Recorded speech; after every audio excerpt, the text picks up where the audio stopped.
right, 22 minutes before 9 o'clock. Thank you for tuning in this Friday morning. Nice looking Friday morning. And it's time now for News Bites. This is the portion of the morning show where we bring you the news from around the world and we get to the point. We cut to the chase. We abbreviate the news. We summarize it, and it gives you an opportunity to catch up on the news without spending all day in front of the TV or the radio or the newspaper.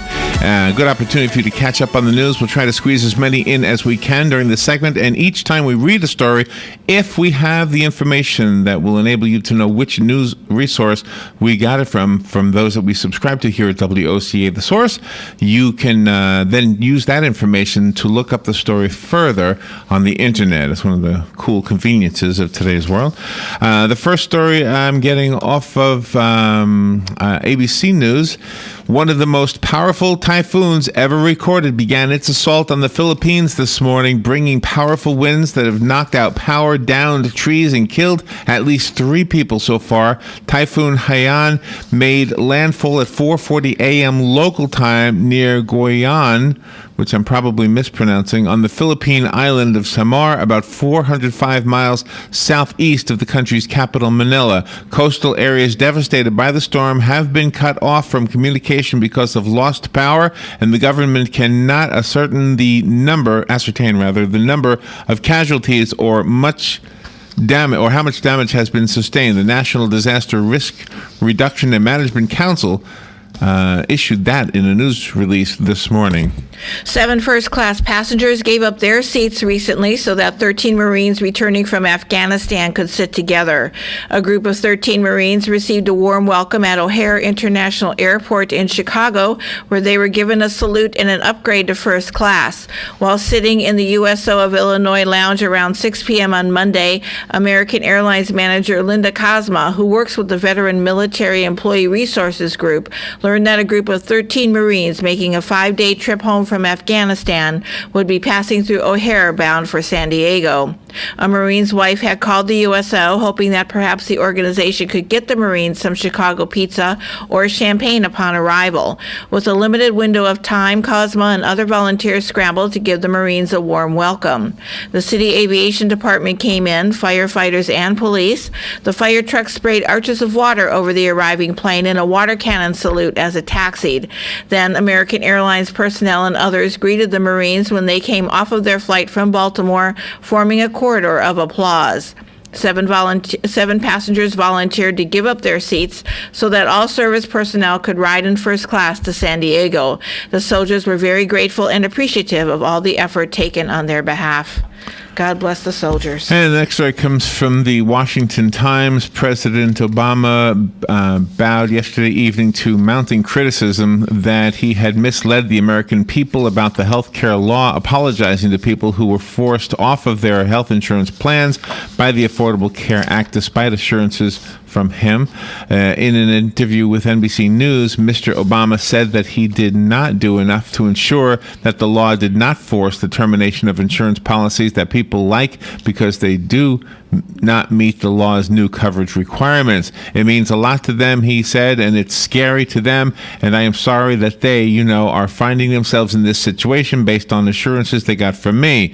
That was a quote from the president in an interview with Chuck Todd from NBC that he granted in the diplomatic room of the White House. He went on to say, quote, "We've got to work hard to make sure that we hear them and that we're going to do everything we can to deal with folks who find themselves in a tough position as a consequence of this," unquote.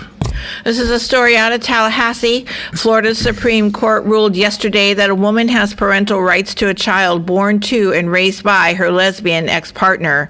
The case dealt with the fact that the woman seeking parental rights donated an egg to her partner. The egg was fertilized and the mother gave birth to a healthy child.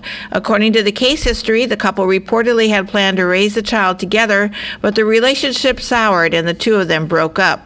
The couple had lived in Brevard County prior to their breakup. The state high court, in ruling for the biological mother, ruled 4-3 that she should have the same rights of visitation and custody as those awarded to an unwed biological father who wants to play a part in the life of a child he sired. The court also ruled that a state law which barred the biological mother from having parental rights was unconstitutional. The child at the center of the case is now a 9-year-old girl who was born in Brevard County in 2004. The biological mother and birth mother broke up in 2006, though records show that the biological mother continued to provide support for the child until the birth mother cut off all contact in 2007 and moved to Australia. According to the ruling from Florida's Supreme Court, it now will be up to a trial court to establish a schedule of visitation.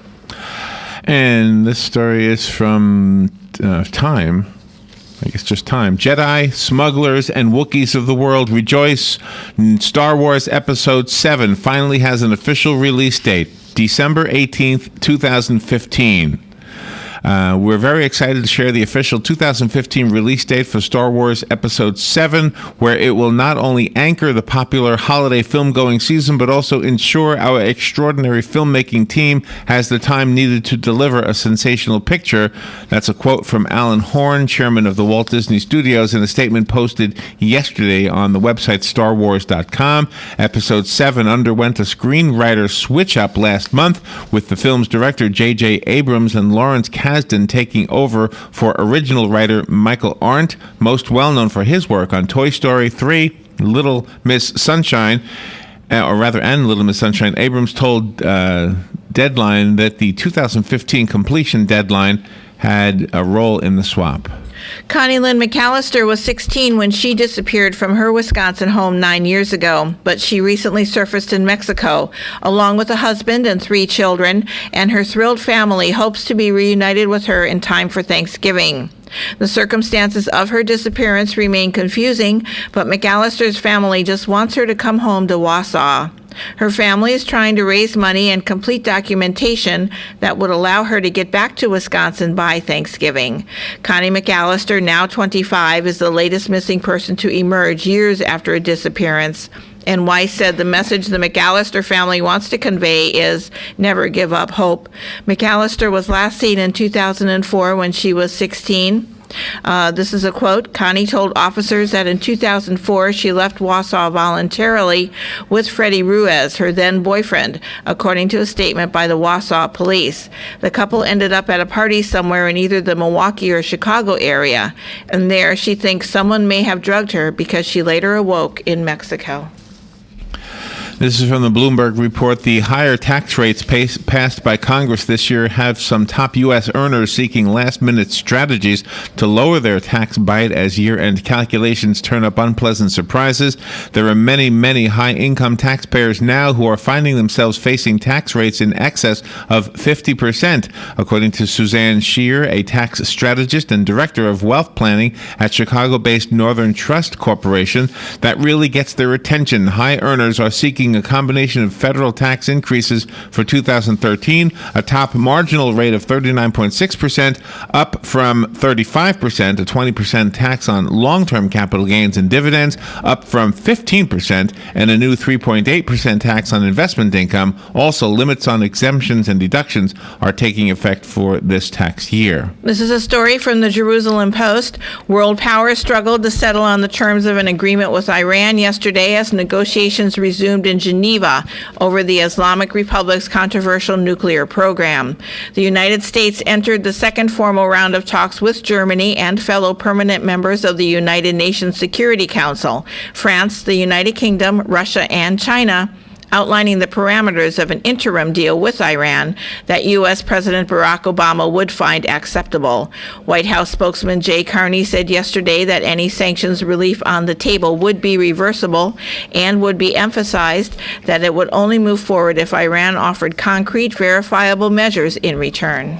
And the next story is from Reuters. UNESCO has suspended the voting rights of the United States and Israel 2 years after both countries stopped paying dues to the UN's cultural arm in protest over its granting full membership to the Palestinians. The U.S. decision to cancel its funding in October 2011 was blamed on U.S. laws that prohibit funding to any UN agency that implies recognition of the Palestinians' demands for their own state. Israel also pulled its funding, objecting to what it called unilateral attempts by the Palestinians to gain recognition of statehood. Both countries missed an 11 o'clock Friday deadline to provide an official justification for non-payment and a plan to pay back missed dues, according to a source that reported to Reuters. That automatically triggered suspension of their voting rights. The U.S. economy grew at an annual pace of 2.8% in the third quarter of the year, according to the latest figures. The growth rate was faster than expected and was an improvement on the 2.5% pace seen in the previous quarter. Growth was lifted by rising exports, businesses restocking shelves, and a pickup in home construction. However, the pace of growth in consumer spending, which accounts for about two-thirds of U.S. economic activity, slowed from the previous quarter. Consumer spending grew at an annual pace of 1.5%, down from 1.7% in the April to June period, and the slowest rate since 2011. The release of the third quarter GDP figures was delayed by a week because of the partial shutdown of the U.S. government last month, from the BBC. And the next story is from Fox News. The Internal Revenue Service issued $4 billion in fraudulent tax refunds last year to people using stolen identities, with some of the money going to addresses in Bulgaria, Lithuania, and Ireland, according to a Treasury report released yesterday. The IRS sent a total of 655 tax refunds to a single address in Lithuania, and 343 refunds went to a lone address in Shanghai. In the U.S., more fraudulent returns went to Miami than any other city. Other top destinations were Chicago, Detroit, Atlanta, and Houston. The IRS has stepped up efforts to fight identity theft, but thieves are getting more aggressive, according to a report from J. Russell George, the Treasury's Inspector General for Tax Administration. Last year, the IRS stopped more than $12 billion in fraudulent refunds from going to identity thieves, compared with $8 billion the year before.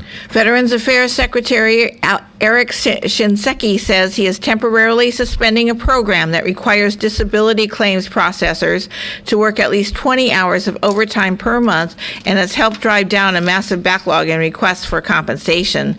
Shinseki, speaking with reporters before Veterans Day, said he expected there to be some slowdown in processing claims, but he had to be careful not to burn out his workforce. He said mandatory overtime would be renewed in late January. The federal government compensates veterans for injury incurred in service. The processing of claims in a timely manner has intensified in recent years as more soldiers returned from Iraq and Afghanistan. The number of backlog claims has dropped from 611,000 in late March to about 401,000. This is from the Las Vegas Sun. You're catching up on the news of the day by listening to this segment. It's called News Bites, and this is our way of putting the news back in news talk. And if you are a businessman and you would like to advertise your business on WOCA, it's very easy to do. We do it for you. Just come in, tell us what you'd like to have in your ad, and boom, it's done. You go home and you wait for the customers to start coming streaming through the door. Now, who makes it easy for you are the folks here in our sales department. Come into the studio and speak to one of our sales executives, and we are located in the Paddock Mall, right outside of the food court. Yep. And you can also give us a call at 732-8000 if you'd like to sponsor this or any other program on the airwaves here at WOCA, The Source.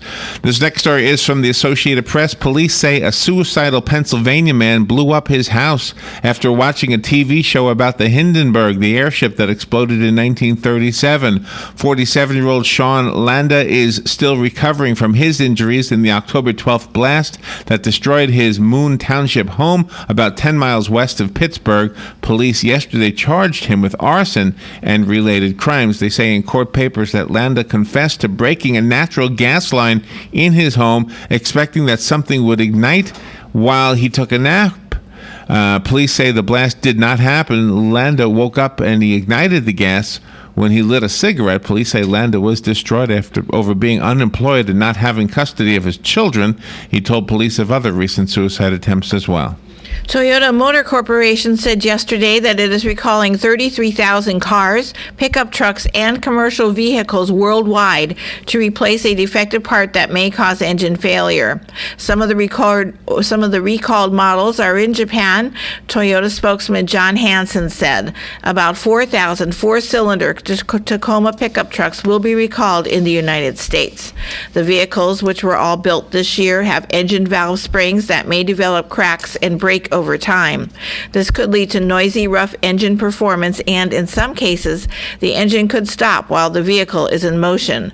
The problem arose because the equipment used to make the part was not properly maintained. This is according to a statement in a Toyota press release. The engine valve spring was built by Japanese company Chuo Spring Company Limited, according to Hansen. This is a report from Reuters. And this is from UPI News. A European satellite is falling out of orbit and will crash to Earth in the next few days, but scientists are not sure where the aircraft will land. During its time in space, the European Space Agency's Gravity Field and Steady State Ocean Circulation Explorer, also known as GOCE, has mapped Earth's gravitational field in great detail, but GOCE ran out of propellant last month and has been slowly dropping 2.5 miles a day. As of Wednesday, the satellite was 113 miles up as it circled the Earth every 88 minutes. About 25 to 45 fragments of the spacecraft are expected to make it all the way to the Earth's surface after the fall. The biggest fragment could weigh up to 200 pounds. 2 suicide bombings have killed at least 16 people at a military base north of the Iraqi capital, Baghdad. The bombings at the base in the town of Tarmiya left 39 more wounded. One bomber blew up a car laden with explosives at the entrance of the base before the second bomber struck inside the compound itself. Violence in Iraq is running at its highest level since 2008, with almost 2,000 people killed in the past 2 months alone. This is according to a report issued by the United Nations. Among other attacks reported in Iraq yesterday, 3 people were killed in a bombing on another army base in the town of Anna, some 160 miles northwest of Baghdad, from the BBC. And this is from the Associated Press. The family of a 3-year-old who was killed in a northern Missouri house fire is outraged after police used a stun gun on the boy's stepfather as he tried to run back in and save the child. Riley Jeffrey Reeser Miller died early October 31st in the Mississippi River town of Louisiana.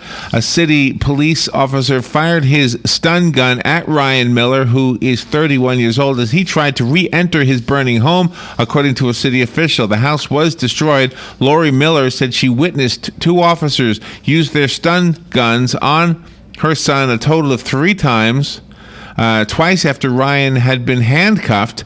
The final time he was in a police squad, she said. It was police brutality, said Miller, adding that she was also threatened with arrest. We're still trying to mourn. City Administrator Bob Jen called the police response a judgment call. Jen said Thursday that he is waiting to review a police report from the fire. Emily Miller said the police response directed at her brother-in-law was heartless. The White House may place the National Security Agency under civilian leadership and end dual leadership of the NSA and U.S. Cyber Command. The changes could lessen the furor over the NSA's sweeping powers by narrowing the powers given to its director. They could also help avoid an excessive amassing of power in one individual with control over 2 distinctive operations that have fundamentally different missions: spying and conducting military attacks. The White House is coordinating what would normally be an internal Defense Department policy matter because of heightened political sensitivities. This is from UPI. And this is from Fox News. Heart-clogging trans fats have been slowly disappearing from grocery aisles and restaurant menus in the last decade. Now the Food and Drug Administration is finishing the job. The FDA plans to announce sometime today, or possibly they announced yesterday, that it will require the food industry to gradually phase out all trans fats, saying they are a threat to people's health. Commissioner Margaret Hamburg said the move could prevent 20,000 heart attacks a year and 7,000 deaths. Hamburg said that while the amount of trans fats in the country's diet has declined dramatically in the last decade, they remain an area of significant public health concern. The trans fats have long been criticized by nutritionists, and New York and other local governments have already banned them. A militant commander who ordered the assassination of the schoolgirl Malala Yousafzai was chosen as the new head of the Pakistani Taliban yesterday. The appointment of Mullah Fazullah, a notorious hardliner committed to overthrowing the Pakistani state, will be greeted with dread by the government in Islamabad as it battles a deadly domestic insurgency. It is also likely to quash any hopes of a negotiated peace deal with the Tehrik-e-Taliban Pakistan, which the government government has been pushing for in recent months. This is a quote from TTP's acting leader Azmatullah Shaheen Bitani. Peace talks with the government are not possible as Pakistan is not an authority and is under U.S. slavery, according to The Guardian.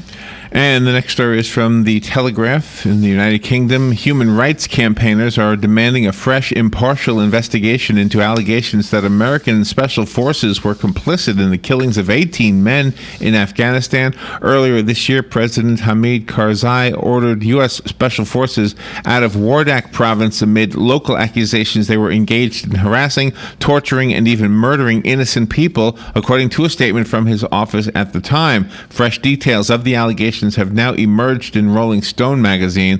Witnesses and government officials say remains of 10 missing men have been found close to a former U.S. military base in the Nurk district.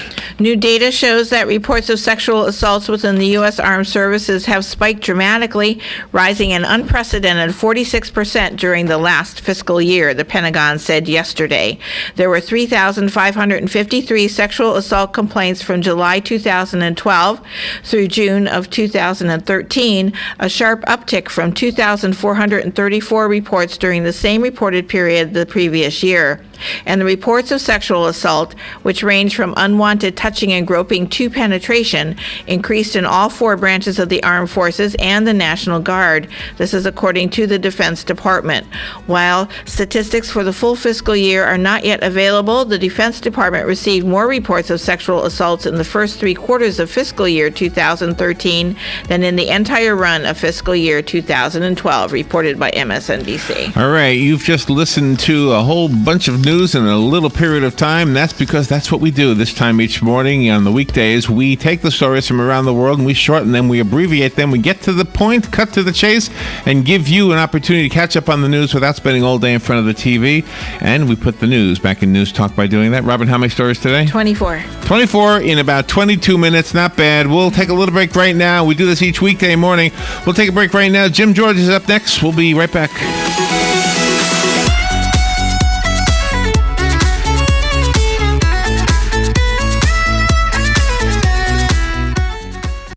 Ocala's information station, 1370 WOCA. Ocala. ABC News Now. I'm Karen Chase. The nation's jobless rate edged up from 7.2 to 7.3% in October.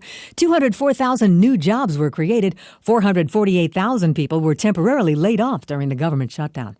Security checkpoints at airports nationwide will stop for a moment of silence today to honor the TSA agent killed in the Los Angeles shooting rampage. If you could, would you want to hear the Sandy Hook school shooting 911 recordings?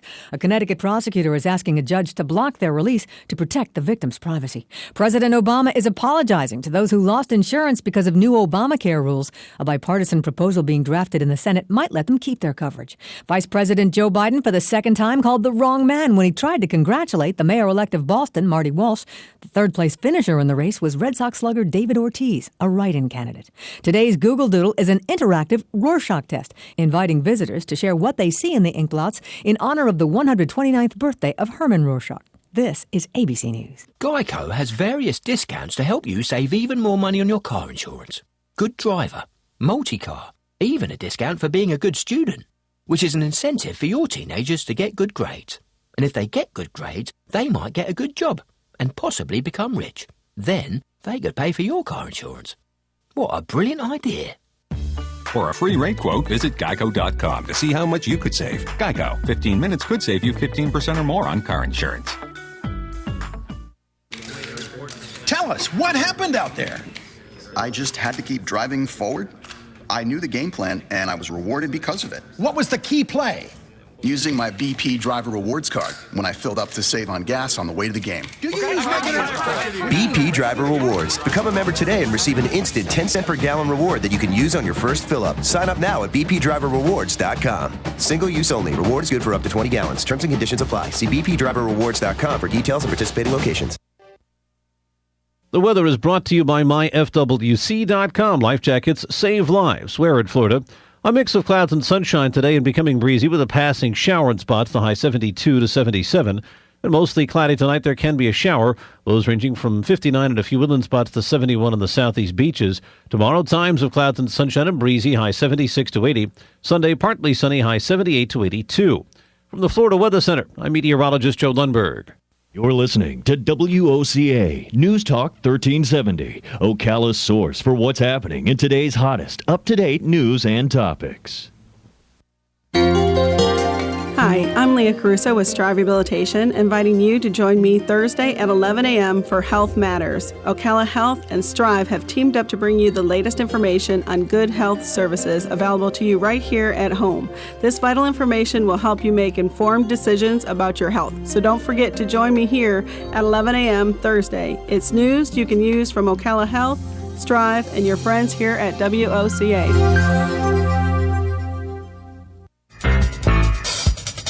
Legally Yours, brought to you by Fuller & Fuller Attorneys at Law. On the air every Wednesday morning at 10:30 a.m. with John Fuller, a board-certified civil trial lawyer for over 25 years. John welcomes your questions, from business to complex family matters to legal disputes. So tune in every Wednesday morning at 10:30 a.m. for Legally Yours with John Fuller, right here on WOCA 1370 AM and 96.3 FM, The Source. Gene Powell Pasture Mowing. Our tractor services include bush hog, disking, front-end loader, box blade, and stump grinding. We also have zero-turn mowers for the smaller paddocks, aisleways, fence rows, and lawn care. Fence row spraying is also available for weed control. We are licensed and insured. Gene Powell Pasture Mowing, 352-629-2440, or online at powellgene, Gene, at yahoo.com. Gene Powell Pasture Mowing.